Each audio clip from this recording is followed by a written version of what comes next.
While the diplomatic talks continue, the economic fallout from these sanctions presents a significant challenge for NATO-aligned nations.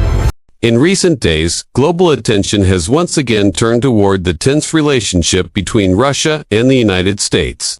Following Vladimir Putin's response to the U.S. peace proposal reportedly associated with Donald Trump's team. This proposal, which aims to create a framework for reducing hostilities and addressing long-standing geopolitical disputes, has triggered a wave of reactions from analysts, diplomats, and governments around the world. Putin's comments have become a focal point not only because of Russia's central role in several ongoing conflicts, but also because his tone and wording often signal broader strategic intentions. In this analysis, we will break down what the U.S. peace plan is, how Putin responded, what this means for global politics, and why this development could reshape international relations in the coming months. To understand the significance of Putin's reaction, it is important first to outline the basic structure of the U.S. peace plan. According to reports, the proposal consists of 28 points, covering issues such as troop movements, sanctions relief, territorial negotiations, and commitments to long-term de-escalation. While the full details have not been released publicly in an official document, various political commentators suggest that the plan aims to create a roadmap for resolving some of the main disputes involving Russia, particularly those related to security concerns and regional influence. The idea behind the proposal is to establish a dialogue mechanism that can reduce tensions through diplomacy rather than military pressure, signaling a shift from the more confrontational strategies used in recent years.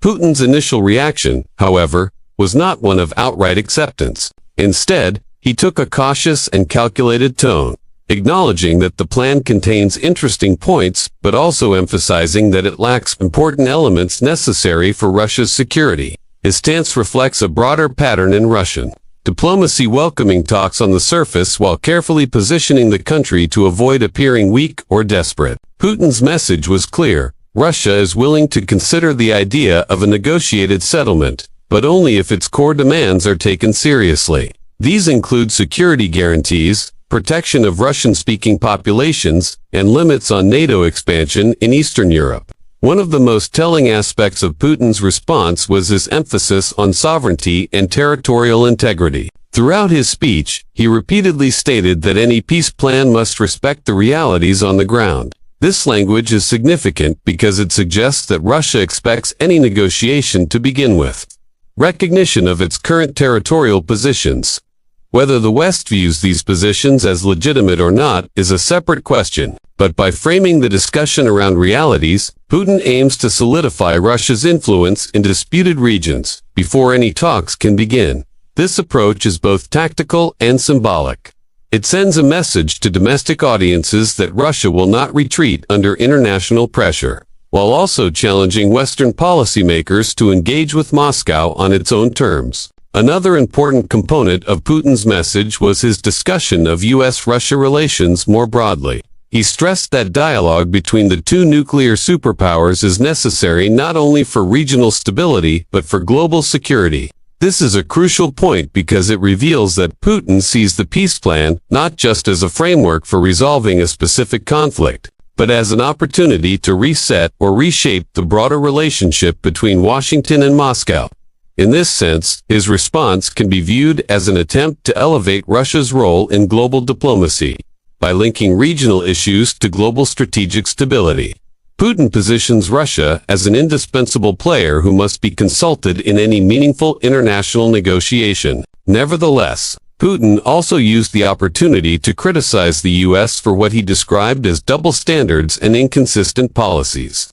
He argued that Washington often promotes peace and diplomacy publicly while simultaneously expanding military alliances and imposing harsh sanctions. This dual criticism of American foreign policy and of Western military structures forms a central theme in Russian political rhetoric. It appeals strongly to Putin's domestic base, which views Russia as a strong, sovereign nation resisting Western interference. At the same time, it frames Russia as a victim of unfair treatment on the international stage, strengthening its negotiating position by portraying Western actions as provocative. From a geopolitical perspective, Putin's reaction reflects a combination of strategic caution and calculated opportunity. Russia has endured significant economic pressure in recent years due to international sanctions and isolation, but it has also strengthened diplomatic ties with countries like China, Iran, and North Korea. By responding cautiously rather than aggressively, Putin signals that Russia is open to negotiation, yet he avoids indicating any desperation. This balance allows Russia to maintain leverage. If negotiations proceed, Russia can claim responsibility for engaging in diplomacy. If they stall, Russia can blame the US for being inflexible or unrealistic. This dual strategy gives Moscow room to maneuver in uncertain times. It is also worth examining how the international community has responded to Putin's stance.